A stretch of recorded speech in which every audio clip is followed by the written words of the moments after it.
This is for BA Part 2 English Literature students. The syllabus is divided into 3 sections. The poem that we are going to take up is included in section A. The name of the poem is Elegy Written in a Country Churchyard by Thomas Gray. Thomas Gray is a reflective poet of the 18th century. His profound love for nature and humanity makes him a forerunner, or you can say precursor, of the Romantic period. The poem Elegy was inspired by the sad and untimely death of his friend Richard West, who had a promising future. Elegy is a poem or a song that is written over the death of a person, but this poem goes beyond the feelings of personal grief and is an expression of empathy for all those who have got some talent or the other, but they don't have the opportunity to explore or to manifest their talents. The poem emphasizes the inevitability of death and also the fact that there is no difference between rich and poor, great and low, so far as death is concerned. All are mingled with dust. In the first part of the poem, the poet draws a pathetic picture of those village people who were quite talented, but they remained unknown and obscure because they did not get the opportunity to nourish their talents and bring them out to the world. The poet mourns over the huge waste of abilities and talents, but then he says that though these people could not bring out their talents because of the lack of opportunities, but then at the same time they remained away from the vices and crimes which ambitious people often land in.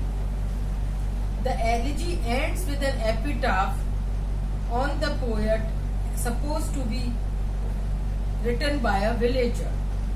The poet wrote this because he wanted to identify himself with the poor and simple villagers. Now we come to the poem itself, the text, Elegy Written in a Country Churchyard. The curfew tolls the knell of parting day.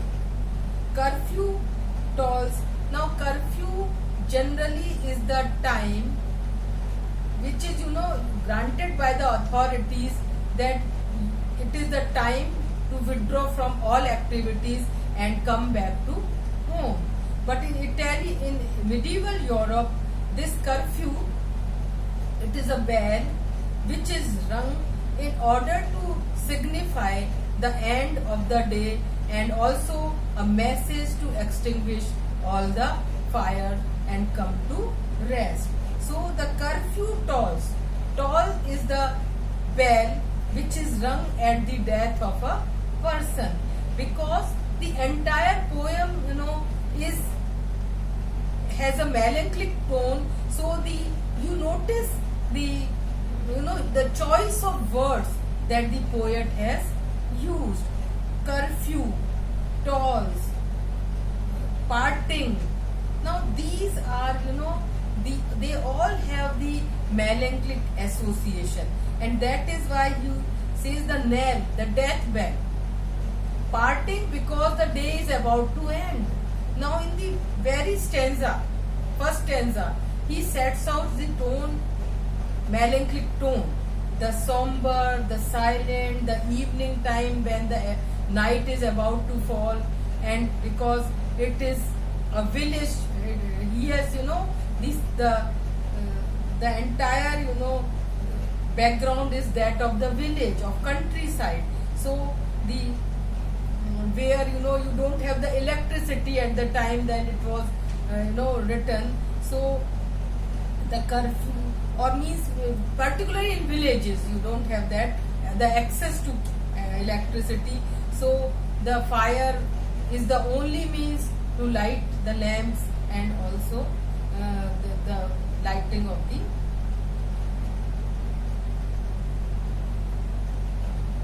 and also the the villagers, they used to cook their food over fire.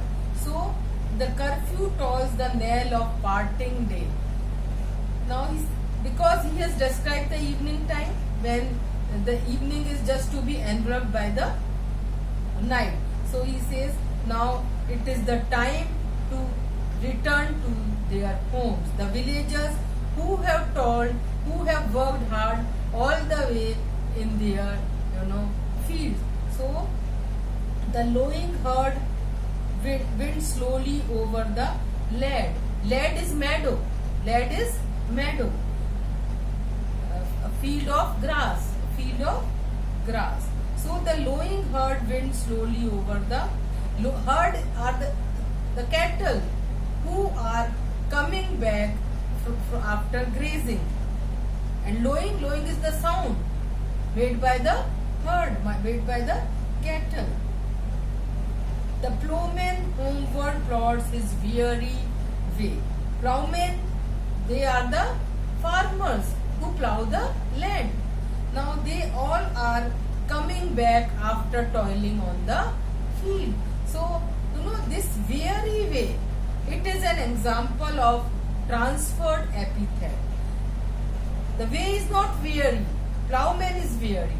So, but that epithet has been transferred to way. So, it is a figure of speech called transferred epithet.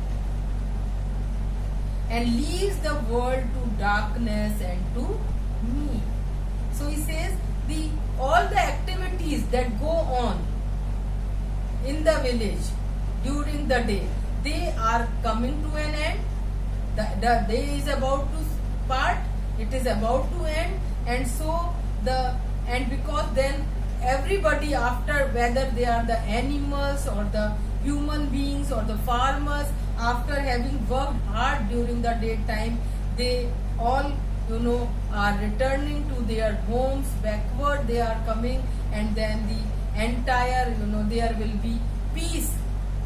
The entire scene will be enveloped by darkness and peace. And who says, because he is a reflective poet, he said it leaves the world to darkness and to me. All these beings, whether human beings or animals, they are taking rest and they have left the world to him, for him to think over the plight, over the fortune, over the destiny of these villagers.